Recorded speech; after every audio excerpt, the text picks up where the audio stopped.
अस्सलामुअलैकुम नाज़रीन, untold stories में आऊं आहियां तव्हांजी मेज़बान फ़हमीदा रियाज़। हिन प्रोग्राम में असां इंसानी हक़नि, औरतुनि, ॿारनि, ट्रांस मज़दूरनि जे हक़नि खां अलावा कानून ऐं माहौल समाज जे उन्हनि किरदारनि जूं कहाणियूं बयानु कंदा आहियूं जिन खे नज़रअंदाज़ कयो वञे थो या उहे पस मंज़र में रहंदा आहिनि। असांजो मक़सदु उन्हनि किरदारनि जी जदोजहद खे मंज़र ते आणियो।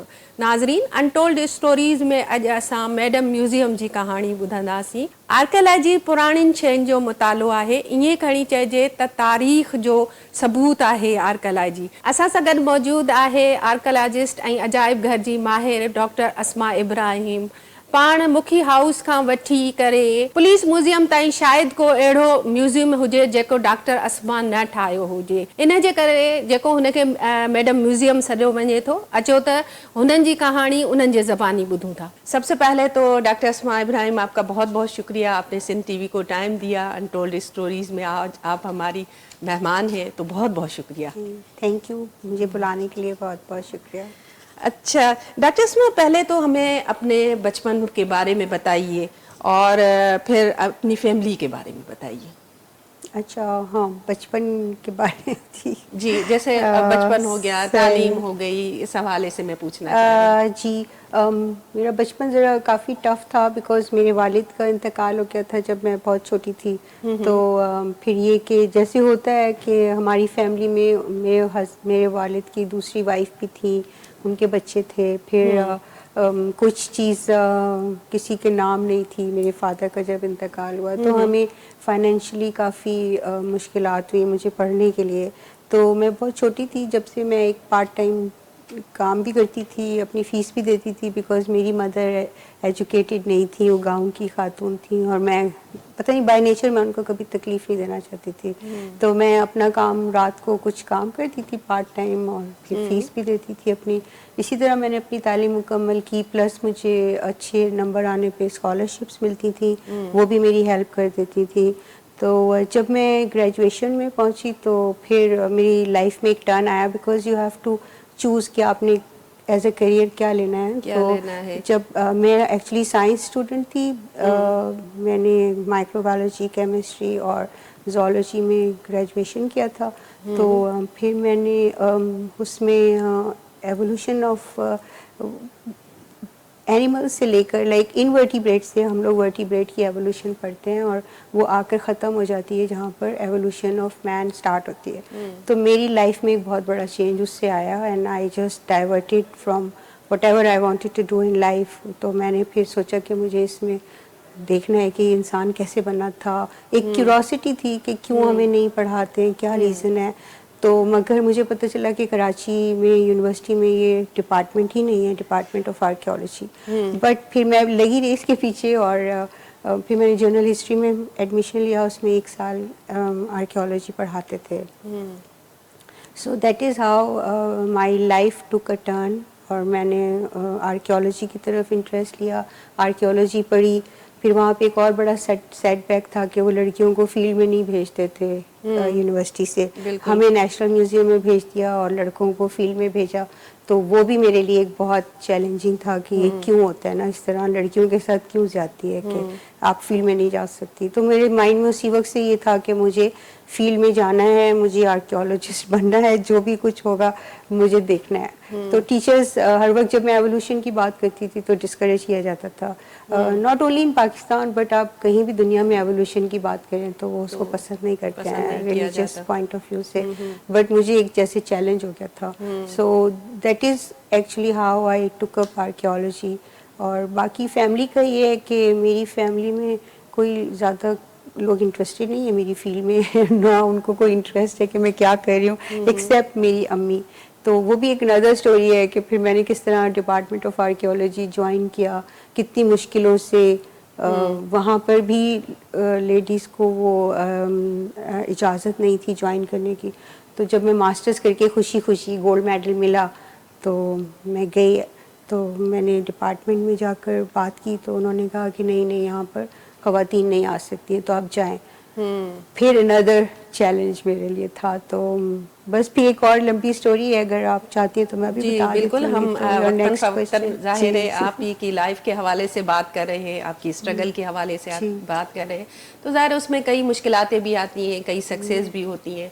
हमारा मकसद इस प्रोग्राम में यही होता है कि हम उन जो कहानियाँ हैं, जो सक्सेस स्टोरी हैं, ख़वातीन हों चाहे मर्द हों, तो उनको हम आगे लाना चाहते हैं, ताकि हमारे जो देखने वाले हैं, जो इस वक्त हमें देख रहे हैं, तो वो ज़ाहिर है उन सक्सेस हमारे यहाँ पे जो स्टोरीज़ और ह्यूमन स्टोरीज़ हमारे यहाँ पे ज़ाहिर है बहुत दिल के करीब होती है। जी। तो मकसद हमारा यहाँ यही है। तो आगे चल के इसके हवाले से हम काफ़ी आपके साथ सवालात भी करेंगे। जी। तो डॉक्टर अस्मा इब्राहिम, आप हमें ये बताइए कि सारे कदीमा की तरफ आप किस चीज़ ने माइल किया, जबकि पाकिस्तान में इस मैदान में जो है मौक़े बहुत महदूद हैं अगर हम देखें तो, ख़ासकर अगर वैसे ही हम बात करें तो फिर तो ख़वातीन तो एक अलग चीज़ है उसमें। जी, जैसे मैं अभी बता रही थी कि जब मैं डिपार्टमेंट में गई ज्वाइन करने के लिए गोल्ड मेडल लेने के बाद और रिकॉर्ड नंबर्स लेने के बाद, तो मुझे डिस्करेज किया गया और उन्होंने मुझे वापस भेज दिया।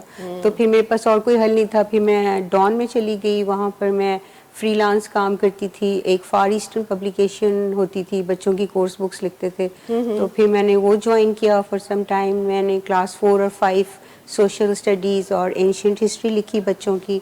तो फिर एडहॉक पे मैंने थोड़ा अरसा नेशनल म्यूज़ियम में काम किया, वो भी उन्होंने मुझे सैलरी नहीं दी, वो मैं फ्री में ही काम करती थी, एडहॉक पे थी एज असिस्टेंट क्यूरेटर।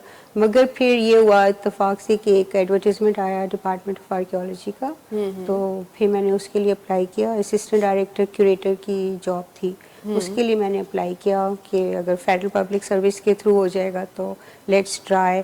तो उसमें ये था कि फिर मेरे पास एक्सपीरियंस पूरा नहीं था 3 साल का, बट जो चेयरमैन थे एफपीएससी के, उन्होंने मेरी वो बुक्स देखी बच्चों की, तो इतने खुश हो गए, कहने लगे आपने इतनी छोटी सी उम्र में ये बुक्स लिखी है। ये मैं 1990 की बात कर रही हूँ। तो उन्होंने बहुत खुश हुए और बड़ा मुझे इनकरेज किया। फिर ही वाज सो क्यूरियस कि कैसे लिखी है तुमने बेटा ऐसे। तो उन्होंने मेरा वेव ऑफ किया। एक तो गोल्ड मेडल की वजह से 1 साल का एक्सपीरियंस वेव ऑफ किया, बाकी उन्होंने मेरी बुक्स की वजह से वेव ऑफ किया। और in spite of very resistance from the department of archaeology, उन्होंने मुझे रिक्रूट किया डिपार्टमेंट में। अच्छा, यहाँ पे आपने बात कही कि जब आप यूनिवर्सिटी से आपने डिग्री हासिल की, उसके बाद आपने बुक्स लिखी थी, जो 2 बुक्स की बात है, या उससे पहले? तो उसके पीछे वजह क्या थी उन 2 बुक्स के लिखने की? जी, वो ये था कि जब गोल्ड मेडल मिलता है आपकी तस्वीर अखबार में आती है तो वो फार ईस्टर्न पब्लिकेशन के जो ओनर थे, उन्होंने देखा कि मैंने रिकॉर्ड ब्रेक किया था हिस्ट्री में, तो ही अप्रोच्ड मी। और एक और प्रोफेसर के थ्रू उन्होंने कहा कि इनसे मैं मिलना चाहता हूँ और मैं चाहता हूँ कि हमारे साथ काम करें। तो फिर उन्होंने मुझे फार ईस्टर्न पब्लिकेशन में अपॉइंट किया था फॉर अबाउट 6 मंथ्स। तो मैंने किताबें लिखी, वहाँ पे किया। अच्छा, एक खातून होने के नाते आपको इस शोबे में किन जो है इदारती या समाजी चैलेंजेस का सामना करना पड़ा? ज़ाहिर है जब आपने नेशनल म्यूज़ियम ज्वाइन किया, इसकी बात की बात है। जी, चैलेंजेस तो बहुत थे, क्योंकि पहली खातून थी, फिर डिपार्टमेंट की रेजिस्टेंस थी, उन्होंने मुझे कभी अप्रूव नहीं किया, क्योंकि मैं ज़बरदस्ती आई फार ईस्टर्न पब्लिकेशन से। वो नहीं चाहते थे कि कोई खातून ज्वाइन करें। फिर ये हुआ कि जब मैं 1990 में ज्वाइन किया, तो फर्स्ट एक फ्रेंच आर्कियोलॉजिस्ट आई थी पाकिस्तान, वो फील्ड में काम करना चाह रही थी इंडस डेल्टा में। तो मुझे लगा कि मेरे लिए गोल्डन चांस है। तो फिर I approach the director general और मैंने कहा सर ये फील्ड में जा रही हैं और खातून है, क्योंकि आप मुझे मर्दों के साथ तो अलाउ नहीं कर रहे हैं, तो आप मुझे इसके साथ अलाउ करें जाने के लिए। फील्ड में मेरा शौक है, मैं एक्सकवेट करना चाहती हूँ। उस वक्त तक कभी किसी खातून ने एक्सकवेशन नहीं की थी, तो मैं फर्स्ट थी जिसने ये स्टेप लिया। बट वो काफ़ी मतलब उसमें भी वो ही was against, and then he said कि आप जाएं अपने पेरेंट्स से अथॉरिटी लेटर लेकर आएँ कि कल आपको अगर कुछ हो गया तो डिपार्टमेंट उसका जिम्मेदार नहीं है। उन्होंने सोचा इसको नहीं मिलेगा, बट मेरी अम्मी बहुत अंडरस्टैंडिंग थी, उनको पता ही नहीं था मैं आर्कियोलॉजी क्या होती है क्या नहीं है, बट उन्होंने सोचा जो मेरी बेटी कर रही है, बच्ची कर रही है, ठीक है खुश है, तो उन्होंने मुझे बोला कि ठीक। उन्होंने मुझे लिख के दिया, फिर मैं डिपार्टमेंट में ले आई और फिर उनके पास कोई और चारा नहीं था, तो दे अलाउड मी। अच्छा, इससे पहले भी आपने कोशिश की थी फील्ड में जाने की, तब भी आपको मना? ये शायद आप जो 99 की बात कर रही हैं, ये नहीं, 1990 90 में फर्स्ट टाइम जी। हाँ, फिर तो उससे पहले हाँ नहीं, उससे पहले तो उन्होंने मुझे वापस भेज दिया। उससे पहले जब आपको शायद 88 का जी जी 88 का एरा था शायद, जिस वक्त आपने पहली दफा कहा था कि मैं जाना चाहती हूँ, तो उन्होंने नहीं उस भेजा। वक्त आप उन्होंने आपको मना कर दिया। फिर ये जो 90s की आप बात कर रही हैं वो सेकंड टाइम था। जी जी, जब मैं वो French archaeologist, lady French archaeologist आई थी, तो फिर मैंने उनके साथ दोबारा कहा कि अब तो लेडीज हैं, अब तो मैं जा सकती हूँ जी। तो फिर उस पे ये था कि आपकी मदर से आपने सारा वो किया। तो आप बता रही हैं कि आपकी मदर जो है वो घरेलू खातून थी। जी बिल्कुल। उनको तो वो पता नहीं फिर था आर्कियोलॉजी क्या होती है। हाँ, जी तो फिर उनको मनाने में आपको नहीं नहीं, she was very supportive in spite of ये कि वो पढ़ी लिखी नहीं थी, बट वो मुझे बहुत सपोर्ट करती थी कि जो कर रही है ठीक कर रही है और मेरी बेटी जो है वो सही है, और मुझ पे भरोसा करती थी। बिल्कुल। डिपार्टमेंट की तरफ से ये आर्ग्यूमेंट था ना कि फॉरेनर्स के साथ जाएगी रहेगी। हाँ, तो एक माँ होती है वो जरा डर भी रही होती है। नहीं, उन्होंने वो ये बोलती थी मेरी बच्ची 10 मर्दों के साथ भी एक कमरे में है, तो मुझे इस पे भरोसा है। क्योंकि आजकल की अगर हम बात करें यहाँ पे हमारे नाज़रीन हमें देख भी रहे हैं, तो काफ़ी माहौल भी चेंज है, कई चीज़ें चेंज हो गई। जब आप 90 की दहाई की बात कर रही हैं तो उस वक्त तो बहुत जो है संभल के और इस तरह की चीज़ें हो रही होती थी। ये भी था कि 90s का दौर अच्छा भी था, और कहीं कहीं पे फिर हम अगर उसे देखें तो थोड़ी बहुत मुश्किलातें भी थी। वो अभी तो तक देखें तो लड़कियों को परमिशन नहीं मिलता। अगर वो अनमैरिड होती है तो पेरेंट्स डर रहे होते हैं, हाँ। मैरिड हो जाती है तो हस्बैंड नहीं अलाउ होते हैं, फिर बच्चों की जिम्मेदारियां हो जाती हैं। तो जो फॉरेनर्स होती हैं उनके तो हस्बैंड एक टर्म हस्बैंड काम करते हैं फील्ड में, एक क्वार्टर वाइफ काम करती है, तो उन्होंने ऐसे एडजस्टमेंट किया हुआ होता है ना। पाकिस्तान में तो ऐसे नहीं। अच्छा, अगर हम यहाँ पे आसार में कदीमा की बात करें तो वो वीरानों बयाबानों में है, और जहाँ पर सहूलियात भी नहीं होती हैं, फिर कैसे मैनेज करते हैं आप वहाँ पे सारा, जब आप वहाँ पे फील्ड में जा रहे होते? हाँ, अगर आप ऐसे सोचें तो बहुत मुश्किल होता है, बट अगर आपको पैशन है, इट वाज माय पैशन कि मुझे ये करना है, तो ज़ाहिर है टॉयलेट भी नहीं होता, गर्म पानी नहीं होता, कच्चे घर होते हैं। जैसे मैं बलूचिस्तान में रही हूँ तो नाल में घर कच्चा था, बिजली नहीं थी, गैस नहीं थी। तो मगर एक आपको जो एक्साइटमेंट होती है ना जब आप खुदाई कर रहे होते हैं और नई चीज़ें निकलती हैं, डिस्कवरी हो रही होती है, तो नथिंग लाइक इट। जो मेरी फर्स्ट एक्सकवेशन थी वो इंडस डेल्टा में थी, तो उसमें हम घर से चलते थे 4 बजे, इब्राहिम हैदरी पहुंचते थे, फिर इब्राहिम हैदरी से कश्ती लेके 4 घंटे लेके कश्ती में हम रत्तो कोट जाते थे। फिर वहाँ पर 1 घंटा हमें इतनी मड में वॉक करना पड़ता था, फिर हम फोर्ट्रेस पे उसके बाद फिर वहाँ पे पहुँचते थे। तो बट वो जो फ्रेंच आर्कियोलॉजिस्ट थी वो कह रही थी कि मेरी जिंदगी की सबसे टफ एक्सकवेशन है, तो if you survive this then you will be an archaeologist. तो आई सर्वाइव दैट, और उस वक्त आपको हार्डशिप फील नहीं हो रही होती है कि कोई मुश्किल चीज़ है। बिल्कुल। अच्छा, अगर हम यहाँ पे बात करें ख़वातीन को ख़ास करके जो है किरदार कुशी और समाजी दबाव का सामना करना पड़ता है, तो आपने इन रुकावटों का मुकाबला कैसे किया? ज़ाहिर है बहुत सारी ऐसी चीज़ें आई होंगी। हाँ, तो मैं तो कई दफ़ा मैंने सोचा कि मैं छोड़ दूँ, बिकॉज इतनी करेक्टर असैसिनेशन होती थी मेरी। Because before joining the department मैं शादी भी करने वाली थी, जिससे करने वाली थी उसने बोला कि तुम्हें आर्कियोलॉजी छोड़ना होगा। तो मैंने सोचा 1 month before my marriage I said no, because मैंने सोचा कि मैं खुश नहीं हूँ ना इस चीज़ में, मैं अपनी आर्कियोलॉजी में ज़्यादा खुश हूँ। तो मैंने कंपेयर किया, फिर मैंने कहा नहीं ये मैं नहीं कर सकती हूँ, तो वो मैंने कॉल्ड ऑफ किया। और बस फिर उसके बाद ये कि सिंगल लड़की उस वक्त यंग थी, तो लोग तो एक्सेप्ट नहीं कर रहे होते ना ये चीज़। तो बहुत कैरेक्टर असैसिनेशन हुई।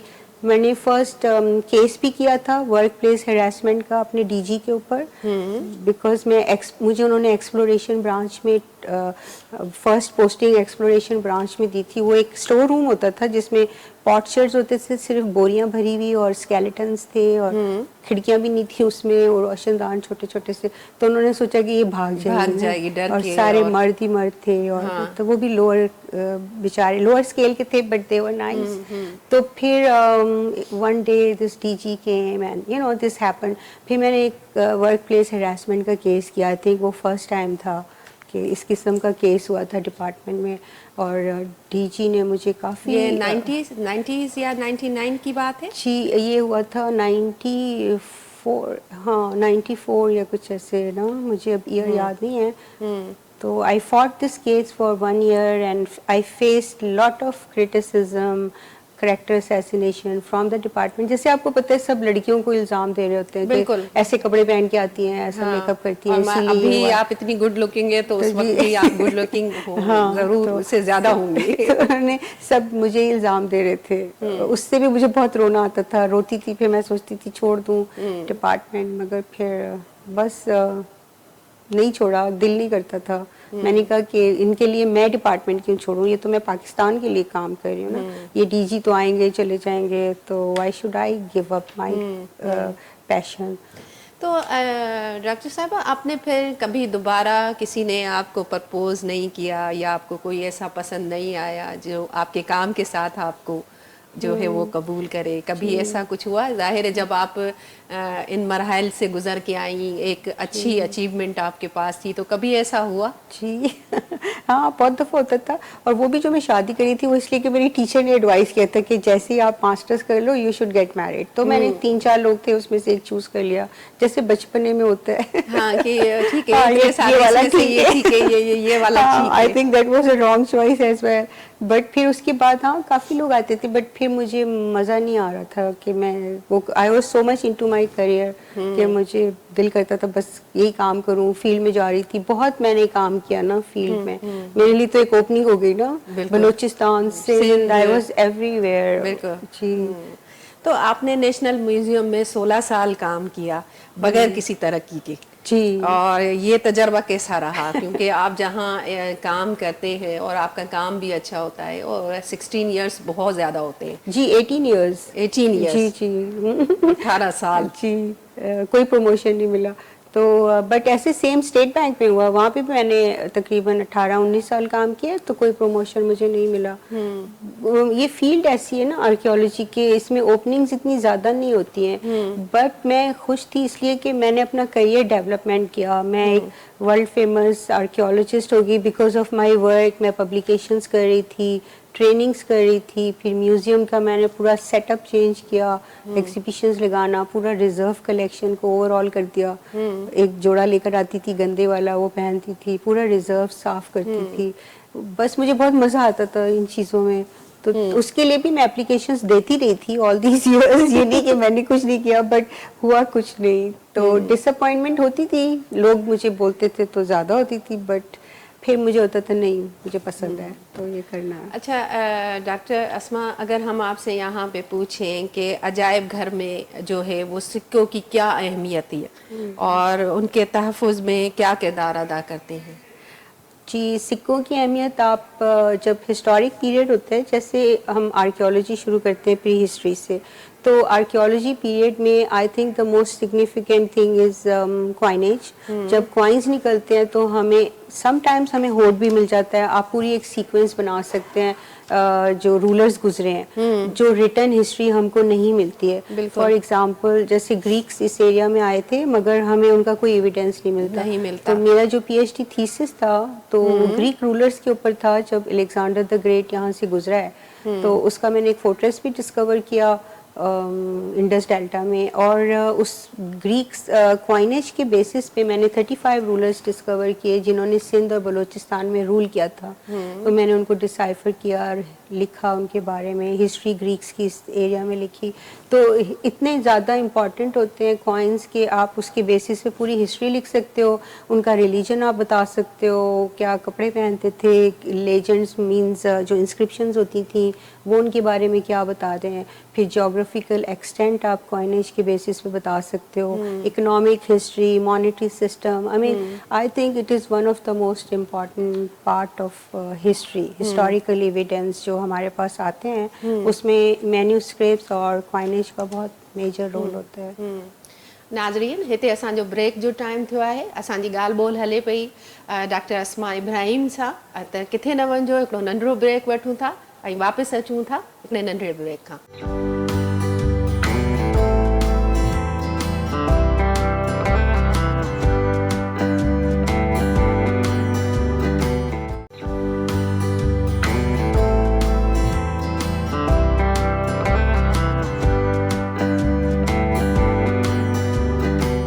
वेलकम बैक टू नाज़रीन। असांजी ॻाल्हि ॿोल हले पई डॉक्टर अस्मा सां ऐं अचो त हुननि खां वधीक जेको आहे ॻाल्हि ॿोल कयूं था त कीअं जेको आहे आसार क़दीमा मां शयूं निकिरनि थियूं, पोइ उन्हनि जी जेकी आहे उहो अॻिते वधायूं वञनि थियूं ऐं अजायब घरनि में रखियूं वञनि थियूं।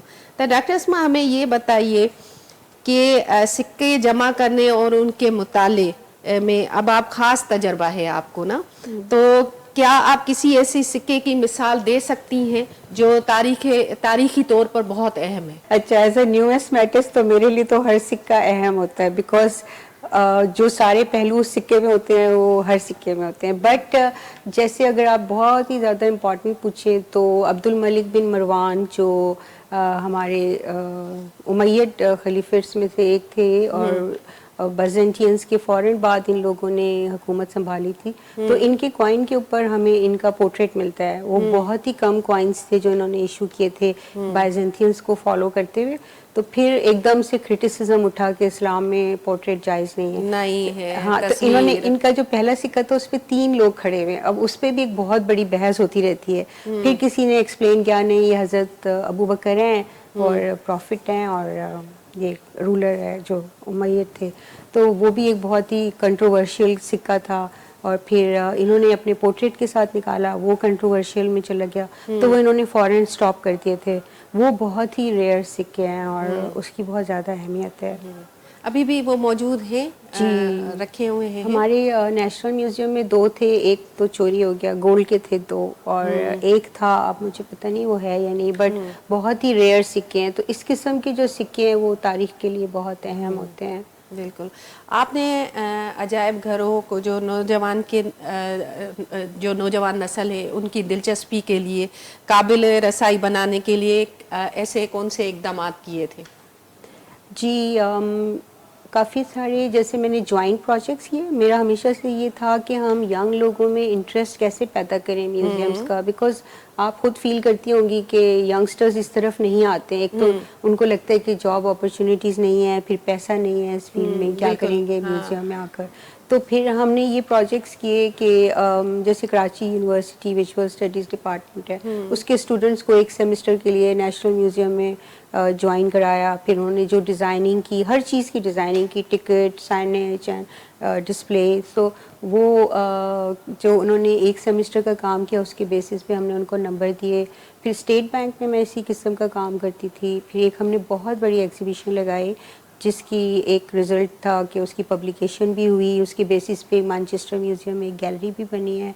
तो उन बच्चों को, दे वर लाइक 75 स्टूडेंट्स, कोविड के ज़माने में ये ब्रिटिश काउंसिल ने स्पॉन्सर किया था प्रोजेक्ट। तो उन्होंने 5 एग्जीबिशंस डिज़ाइन की थी और उसमें एनिमेशन थी, बुक था, साइनेज था और सबसे इंटरेस्टिंग एग्जीबिशन थी टेक्सचुअल आर्ट। हमने पेंटिंग को ब्लाइंड पीपल के लिए टेक्सचुअल में कन्वर्ट किया था फर्स्ट टाइम इन पाकिस्तान, वो भी पार्ट था। फिर हमने एक रेसिपी बुक बनाई थी और उसको भी मैंने ब्रेल में भी प्रिंट किया। तो रेसिपी बुक उस हिसाब से बहुत इम्पॉर्टेंट थी कि जो फैमिलीज़ 1960s में इंग्लैंड चली गई थी, उन्होंने किस तरीके से अडॉप्ट किया, अपने खाने को चेंज किया। तो ये जो नस्ल थी, young generation, they came from Manchester to Karachi और फिर एम्प्रेस मार्केट से उन्होंने रेसिपीज़ खरीदी। फिर यहाँ के यंग किस तरह की रेसिपीज़ होती है, तो इस तरह से उन्होंने मिला के एक रेसिपी बुक बनाई थी। हमने सोशल मीडिया पे एडवर्टाइज़ किया, मतलब इट वाज अ लॉन्ग वो, बट 2 साल पे चला था ये प्रोजेक्ट। तो फिर हमने फर्स्ट टाइम एक रेसिपी बुक ब्लाइंड लोगों के लिए भी मैंने उसको ब्रेल में निकाला कि वो भी पढ़ सकते हैं, खाना पका सकते हैं, और उन्होंने भी पब्लिश की प्रिंट में। फिर मैनचेस्टर म्यूज़ियम में एक गैलरी बनी। तो बहुत इंटरेस्ट यंग लोगों का हुआ। और एक और चीज़ अगर आप मुझे इजाज़त दें तो बताऊं? नहीं, आप बता सकती हैं। तो एक और जो चीज़ मैंने की थी, वो मुझे ये लगता है कि जब आप कॉलेज के लेवल पर आते हैं तो बच्चों को इतना ज़्यादा इंटरेस्ट नहीं दिला सकते, because they are already on their career path. तो मैंने वहाँ पे डे केयर सेंटर था स्टेट बैंक में, वहाँ पर एक डे केयर सेंटर, बच्चे होते हैं 2-3 साल से लेकर मतलब शुरू न्यू बॉर्न भी होते हैं, बट हमने 2 साल से बच्चों को लेकर म्यूज़ियम में लाती थी, उनको ड्राइंग कराना, वीडियो दिखाना, कार्टून्स की वीडियोस होती but related to museum and heritage. تو وہ ہم نے کام کیا تھا. پھر سمر کیمپ میں نے کیا جو کہ بینک کے امپلائیز کے بچوں کے لیے تھا. اس سے یہ ہوا ایک دم سے بچوں میں انٹرسٹ پیدا ہو گیا نا, چھوٹے سے تھے. ابھی آپ ان میں سے جو بچے بڑے ہو گئے آپ دیکھیں گے انہوں نے سب نے میوزیم فیلڈ کو اڈاپٹ کیا ہے, اور اسمتھسونین میں ہے, کوئی کہیں ہے, اسکالرشپس پہ گئے ہیں بچے. تو وہ ایک بہت زبردست رزلٹ نکلا تھا اس کا. آپ بچوں کے ذہن میں ابھی سے ہی ڈال دیں جب وہ چھوٹے ہوتے ہیں, then they will have this soft corner for heritage. Asma صاحبہ بالکل یہاں پہ ایسا ہی ہے کہ ہم ہسٹری تو پڑھ رہے ہوتے ہیں لیکن ہم ان کو جو ایکسپلور نہیں کر رہے ہوتے, وہاں میوزیمس میں جاتے نہیں ہیں, پھر ہمارے پاس اتنی انفارمیشن نہیں ہوتی, تو بچوں کو وہ جو موضوع ہے وہ بڑا خشک لگتا ہے اور وہ اس موضوع سے بھاگتے ہیں. تو اسی طرح سے اس طرح سے جس طرح سے آپ بتا رہی ہیں تو ظاہر ہے ان بچوں میں ایک جو رجحان آتا ہے اس کو دیکھنے کا, پرکھنے کا, میں نے سمجھنے کا. گیمز رکھے ہیں وہاں پر بچوں کے لیے, بہت گیمز ہیں, انٹریکٹیو ہے, سیلفی بوتھ ہے, مطلب کمپیوٹرائزڈ بھی ہیں اور مینول بھی ہیں, so they don't get out of touch from the manual things. یہ پزلز ہیں, کافی گیمز ہیں, مانیٹرنگ سسٹم کے ہیں, تو اس سے بچے بہت انجوائے کرتے ہیں. جب بچے آتے ہیں اسکول کے ساتھ تو پھر وہ اپنے پیرنٹس کو لے کر آتے ہیں. So that is one kind of an achievement کہ اسٹیٹ بینک میوزیم میں ہم نے یہ اچیو کیا چیزیں کی. جی, کہ بچوں کو انٹرسٹ. نیشنل میوزیم میں آتے تھے نا تو میں دیکھتی تھی کہ بچوں کو انٹرسٹ نہیں ہوتا, تو ادھر مجھے یہ چانس ملا کہ میں سب کر سکتی تھی بیکاز اسٹیٹ بینک کے پاس پیسے تھے اور ہم بالکل. کر سکتے. اچھا یہاں پہ ایک میں آپ سے بات پوچھنا چاہوں گی کہ آپ نے, میں نے پڑھا ہے, آپ نے کہیں ذکر کیا ہے کہ نیشنل میوزیم میں جو ہے وہ جو بلائنڈ ہوتے ہیں یا اسپیشل چائلڈ ہوتے ہیں ان کو آنے نہیں دیا جاتا, لیکن جب آپ اسٹیٹ بینک میں آپ نے وہاں پہ ہو کے آئیں تو آپ نے یہ پہلا انیشیٹو لیا کہ آپ نے ان کو اندر لے آئے, ایکسیس دیا اور ان کو وہ ساری, نہ صرف ان کو اندر سارا دکھایا اور سمجھایا بھی, اور آپ نے کوئی ایک فوٹوگرافی کا بھی کچھ رکھا تھا جو ان کو کیلوگرافی کہتے ہیں جسے. جی, ٹیکسچوئل فوٹوگرافی بلائنڈ بچوں کو میں سکھاتی ہوں. وہ فوٹو کھینچتے ہیں, پھر ہم اس کو ٹیکسچوئل میں کنورٹ کرتے ہیں تاکہ ان کو پتہ چلے کہ ریزلٹ کیا ہے, کیونکہ وہ دیکھ تو نہیں سکتے لیکن وہ محسوس. ہاں, اور پھر بریل میں اس کا کیپشن لکھتے ہیں اور ٹیکنیک, جس ٹیکنیک سے انہوں نے وہ فوٹوگراف کیا. یہ میں نے ایک کامن ویلتھ ایسوسیشن کی کانفرنس میں سیکھا تھا, پھر میں آ کے اپنے اسٹاف کو ٹرین کیا. اس کے علاوہ جو ہمارا بروشر ہے, انٹروڈکٹری بروشر میوزیم کا, وہ بھی بریل میں ہے. تو وہ بھی بچے آتے ہیں, وہ پورا پڑھتے ہیں کہ میوزیم میں کیا ہے. پھر جو پینلز لگے ہوئے ہیں وہ بھی ٹیکچوئل ہیں, وہ فیل کر لیتے ہیں کہ ہاتھ لگا کے فیل کرتے ہیں جی, اس میں پورا پوائنٹس بنے ہوئے ہیں, ڈفرینٹ چیزیں, نیچے بریل کے کیپشن لگائے ہیں. پھر آڈیو چلتا رہتا ہے جتنے ہمارے. جی جی, میں نے وہ نہیں کیا کہ ہیڈ فون لگائیں, بیکاز کافی ریسرچ کے بعد مجھے یہ پتہ چلا تھا نا کہ وہ ہیڈ فون بھی لگاؤ تو وہ ٹکرا جاتے ہیں نا چلتے چلتے. تو سب سے بیسٹ چیز ہوتی ہے کہ آڈیو چل رہا ہو, تو ایک ان کا مائنڈ اس فیز میں رہتا ہے. وہ ہے. پھر پلس میں نے لفٹ بھی لگائی ادھر ان کے لیے, انکلوسیوٹی کے لیے. ہیریٹیج بلڈنگ میں وہ لگانا بڑا ایک ایشو تھا, وہ بھی ہم نے لگا دی. تو it's a fully inclusive museum, ہر قسم کی اسپیشل نیڈس کے لیے ہمارا میوزیم پورا اکوپڈ ہے. اچھا, آپ نے ہمارے دیکھنے والے, کیونکہ آپ کو جو ہے میڈم میوزیم کا نام بھی دیا گیا ہے, تو اس کے حوالے سے میں آپ سے ضرور پوچھنا چاہوں گی کہ یہ کیسے آپ کو نام دیا گیا, کس نے دیا, گھر سے ملا, ادارے سے ملا, یا جو جرنلسٹ ہوتے ہیں ان کی طرف سے آیا, کہاں سے یہ آیا میڈم میوزیم کا نام؟ یہ بڑا انٹرسٹنگ ہے. وہ جو بچے آتے تھے نا میرے پاس سمر کیمپ کے, تو جب میں ادھر سے گزر کے کار پارکنگ میں جاتی تو کھڑکی میں لٹک جاتے تھے. They always wanted summer camp نا, 2 مہینے کے لیے ہوتا تھا, بٹ پھر وہ وہاں سے آوازیں لگاتے, میوزیم آنٹی, میوزیم آنٹی. تو وہ ادھر سے سن کے کسی نے میرا نام میڈم میوزیم کر دیا, بٹ بچے مجھے کال کرتے تھے میوزیم آنٹی نا. تو مطلب یہ ہے کہ یہ نام آپ کو جو ہے بچوں نے دیا جو سمر کیمپس پہ آتے تھے, بعد میں وقتاً فوقتاً اڈاپٹ ہو گیا. تو لوگوں نے پھر جب بار بار میوزیم آنٹی کی, تو جو جرنلسٹ آتے تھے, کسی نے انٹرویو کیا تھا شاید ڈان کے لیے, انہوں نے میرے اتنے سارے میوزیمس کو دیکھ کر پھر انہوں نے کہا آپ تو میڈم میوزیم ہے, کہ اتنے میوزیمس بنائے ہیں. بالکل. اچھا, آپ نے سندھ پولیس میوزیم بنانے میں بہت اہم کردار ادا کیا ہے, تو آپ کے سب سے زیادہ اس میں جو تھی وہ قابل دلچسپ بات کیا تھی؟ ہاں, یہ قابل دلچسپ بات مجھے جو ان کی لگ رہی تھی وہ arms and armour plus the archives. ہمیں ایک جب مجھے انہوں نے اپروچ کیا تھا سندھ پولیس میوزیم کے جو تھے اتھارٹیز, تو ان کے پاس کوئی کانسیپٹ نہیں تھا کہ ہم میوزیم میں ڈسپلے کس طرح کریں. تو پھر میں ان کو وہیں ان کا ایک آفیسر آتے تھے ڈی ایس پی, وہ ہمارے ساتھ بیٹھتے تھے. میں نے ان کو فلی ٹرین کیا آپ کس طرح سے پینلز بنا سکتے ہیں, کیسے ڈسکرپشن لکھ سکتے ہیں. تو ایک تو وہ چیز تھی, اور سیکنڈلی جو انٹرسٹنگ چیز تھی یہ کہ ہمیشہ سے پولیس کا جو ایک وہ ہے امپریشن ہے, وہ بڑا برا سا امپریشن ہے. ہاں, برا سا اور بالکل ایسے ڈراؤنا جسے ہم کہیں اس طرح سے ہے. تو ایک کسی بھی آرگنائزیشن کا یا ڈپارٹمنٹ کا آپ نے اگر سافٹ امیج دینا ہو تو آپ ایک میوزیم بناتے ہیں, starting from the very beginning, جب وہ اچھے بھی تھے اور ان کی کارنامے بھی ہیں, لوگوں نے سیکریفائز بھی کیا ہے. یہ ضروری نہیں ہے کہ سارے پولیس والے خراب ہوتے ہیں. تو for younger generation I think these kind of museums are very important. تو اس لیے میں نے ان کو اس میں کافی ہیلپ کیا. Furniture design, writing of the panels, اور وہ سارا کچھ ڈسپلے کا کام میں کرتی تھی. جی. تو آپ کو اس وقت کیسا لگتا تھا جب آپ یہ کام کر رہی تھیں؟ کیسا کیونکہ ظاہر ہے آپ تو مسلسل کام کر رہی ہوتی ہیں, لیکن ایک ادارے کے لیے جس کی ہم کہیں کہ اس کی ساکھ بھی تھوڑی اچھی نہیں سمجھی جاتی تھی جب آپ اس کو ڈسپلے کر رہی تھی. نہیں, مگر اس جو ہم میرے ساتھ کام کر رہے تھے وہ سارے اچھے لوگ تھے اور پڑھے لکھے لوگ تھے, تو وہ اس کو اپریشیٹ بھی کر رہے تھے, پھر مجھے ہیلپ بھی کر رہے تھے. تو it was a totally different thing. وہ والے پولیس والے نہیں تھے جو اچھے پولیس والے تھے. اچھے پولیس والے تھے اور پولیس پڑھے والے بھی لکھے اچھے ہوتے ہیں ویسے. جی, اور پڑھے لکھے تھے میرے ساتھ جو ان کے ہائر آفیسرس تھے, سب پڑھے لکھے تھے. دے ور انٹرسٹیڈ. انہوں نے کافی ریسرچ کری, ہیلپ آؤٹ کیا, میں نے بھی کیا. تو it was a combined contribution with Sindh police. تو حیدرآباد کے مکھی ہاؤس کی اگر ہم بات کریں, اور اس کی بحالی میں آپ کا بڑا کردار ہے, اور مشکلات آپ کی جب وہ یہ کام ہو رہا تھا تو آپ کو کن مشکلات کا سامنا ہوا, اور اس کی جو بحالی ہے وہ کیسے ممکن ہوئی؟ ہاں, اس میں یہ کہ اس میں میں نے جوائنٹلی کام کیا تھا ڈپارٹمنٹ آف اینٹیکوٹیز کے ساتھ. تو یہ ہم لوگ جب یو ایس میں تھے تو ہمارے ساتھ ایک اسکالر تھے مارک نائر صاحب, تو وہ ہمارے پاس آئے. وہ مکھی فیملی کو جانتے تھے, تو انہوں نے کہا کہ یہ ایک مکھی ہاؤس ہے. وہ بیچارے جب انڈیپینڈنس ہوئی تھی تو بھاگ گئے تھے وہاں سے چھوڑ کے, اب وہ لوگ چاہتے ہیں کہ اپنے گھر کا کچھ کریں. تو وہ خود ہی انہوں نے کہا کہ اگر وہ کسی طرح سے میوزیم بن جائے تو وہ فیملی بھی خوش ہو جائے گی, ان کی پراپرٹی ہے. مکھی کا مطلب تو آپ کو پتہ ہے نا, جو ہائر لیول کے لوگ ہوتے ہیں, اور بہت ہی خوبصورت گھر تھا. تو اس میں ایز این ایڈوائزر ان کے ساتھ کام کیا تھا, سندھ کلچر والوں کے ساتھ. اور کنزرویشن میں ہم نے جو آرٹیزنس تھے, آرٹسٹ تھے, وہ ایسے ڈھونڈے کہ وہ اس کو ریکریٹ کر سکتے ہوں.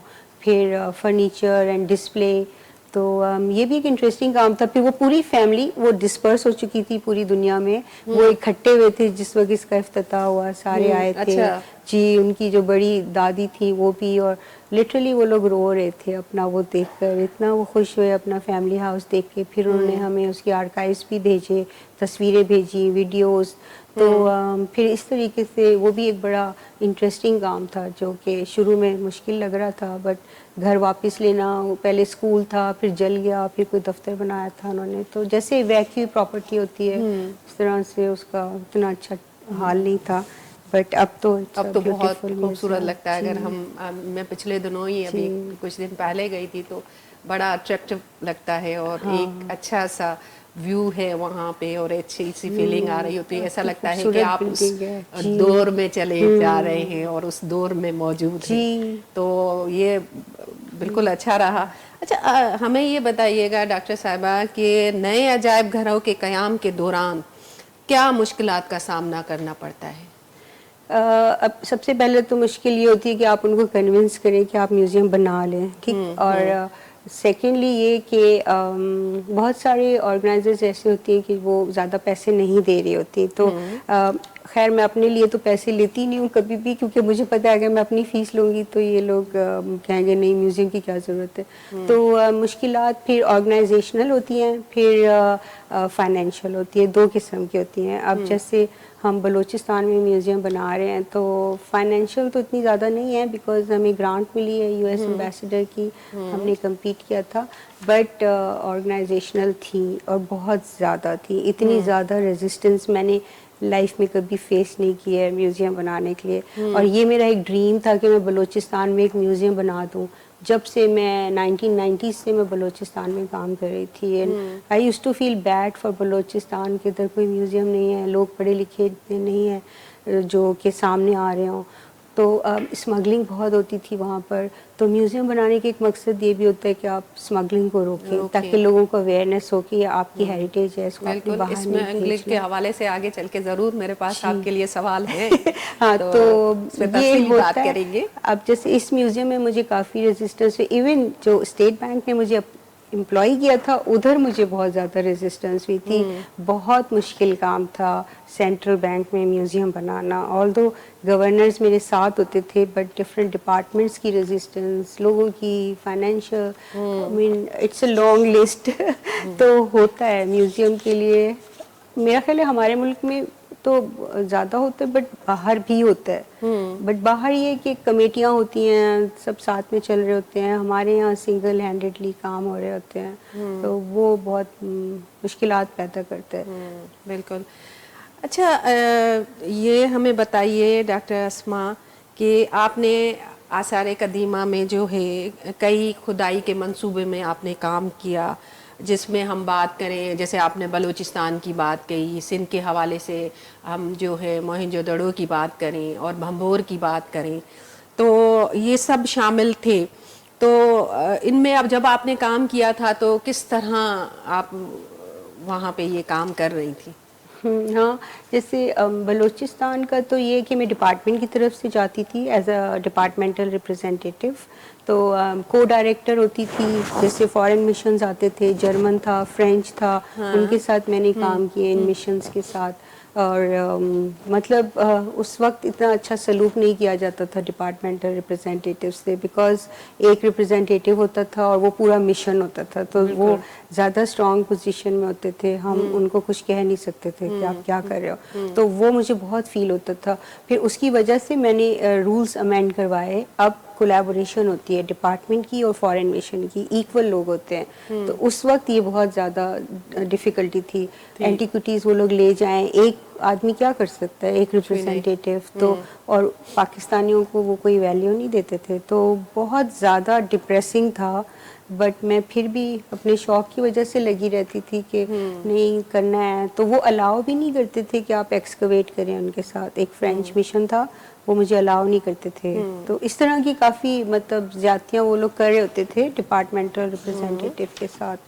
तो बस फिर ये कि अब जो डेवोल्यूशन के बाद अब इक्वल नंबर ऑफ ऑफिसर्स जाते हैं। और भंबोर में जो मैंने काम किया वो तो आफ्टर डेवोल्यूशन है, तो हमने कोलैबोरेटिव मिशन बनाया था, फ्रेंच, इटालियन एंड पाकिस्तानी। तो मैं पाकिस्तान की तरफ से डायरेक्टर थी, एक इटालियन थी और एक फ्रेंच थी, मोनिक, जिसके साथ मैंने सबसे पहली एक्सकवेशन की। तो उसका मकसद ये था, आपको पता होगा पहले भी भंबोर में खुदाई हुई थी 1958 से 65 तक। हाँ। तो ये मकसद था कि उसकी रिपोर्ट नहीं छपी हुई थी, एक 45 पेजेस का ब्रोशर था। तो हम चाहते थे कि उसको साइंटिफिक बेसिस पे दोबारा से एक्सकवेट करके उसकी एक साइंटिफिक रिपोर्ट लिखी जाए। So that was another reason कि हमने वहाँ पे री एक्सकवेट किया था और उसको साइंटिफिक।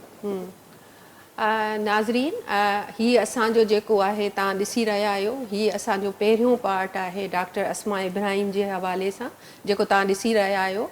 ऐं ईंदड़ हफ़्ते तव्हां हिन जो ॿियो पार्ट ॾिसंदव।